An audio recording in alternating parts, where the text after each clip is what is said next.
if you're just doing things and not thinking about why they're happening, and if your opponent's doing stuff, you're not thinking, why is my opponent doing this? Then you're not like figuring out the matchup or understanding more what's going on. When you play a character, you know what ranges feel good or look good when you're playing, or what ranges feel difficult, or how difficult or easy it is to get into ranges and use your tools. When you watch a game, you just think to yourself, oh, he stands in the good spot and hits the stuff. It's very difficult to know how to put yourself or where they need to stand or what exactly the strongest thing is until you do it yourself a lot of times, right? Like, have you guys ever played Street Fighter 4 Yun, right? You watch Yun and you just think to yourself, dude, this character just jumps and dive kicks at you. It's impossible. If you guys ever tried to play him, jumping with Yun is so incredibly difficult because when you play the character, you realize that every time you jump, you're doing geometry about where your opponent will be. So like trying to figure out how the fuck that works is actually so hard. You also have to understand the opponent's anti-air hitboxes, right? And also their ability to actually threaten you from this. You know what I mean? Like you have to do it every time. Playing Yun and doing that is actually really hard. Empty neutral jump is like the biggest brain thing that Yun players do because they empty neutral jump. It forces the opponent to jump back jab or whiff an anti-air to try to stop an action, and then they commit to nothing.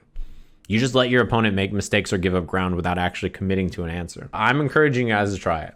And I say this as someone who hates Yun. I hate Yun more than anybody. I hate that character. He's so fucking strong and he's so stupid. But it's not that easy. All right, here we go. It's time to get serious. So let me get this drawing space. So imagine we have Yun, right? This is the stage of a fighting game. Imagine we have Yun. Yun's up in the air. He jumped. Here's his body. There's his legs. He's got the skateboard. That's what a skateboard looks like. So when Yun jumps, right, he has his dive kicks. So those are his like jump angles every time he jumps.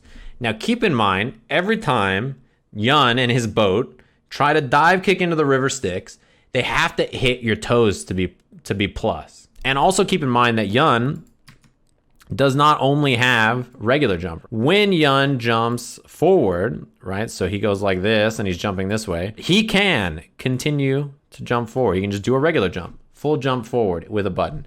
He can stop his forward jump by doing shallow dive kick here, shallow dive kick here, shallow dive kick here.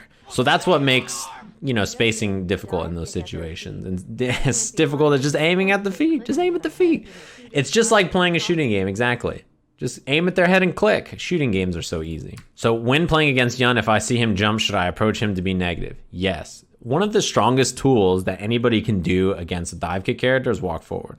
By walking forward, right, the defender, by walking forward, every time you step forward against a dive kick character, you make their prediction harder. Except Wolverine in Marvel 3. Well, yeah, if you get hit by a dive kick anywhere with Wolverine, he's like plus 100, so it doesn't matter. I hate you, Tommy Yuns. Exactly. Yeah, if it's arcade edition, fuck it, right? I mean, it's arcade edition. That's when it's just Miko dive kick. Yeah, that character is fucking stupid. Listen. Holy shit. I saw a video of Mago on my timeline, and he's got a mustache and a beard. This is what quarantine does to everybody, huh? No Karen, but a haircut would be sick right now. A fade would be real great right now. I could go for a fade and a half, I'll tell you what.